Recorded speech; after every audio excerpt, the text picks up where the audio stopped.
Hi, this is Dave with X-treme. We're doing a color seal and they've got some imperfections on it. That's not even grout. I don't even know what that is. And it also has little pinholes.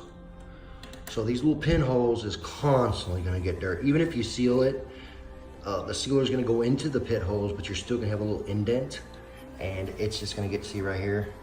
So this is the best deal to actually color seal it. And here's another demo line. Now it does stay a little whiter until it dries.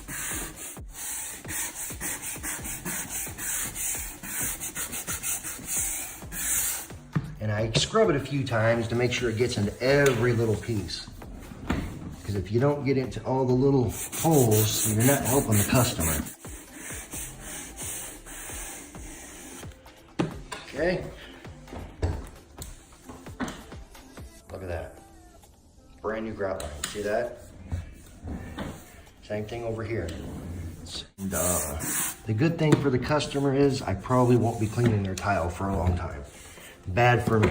So I don't know if I should have got into this, but it's good for the customer. It's like I get paid once and never again. So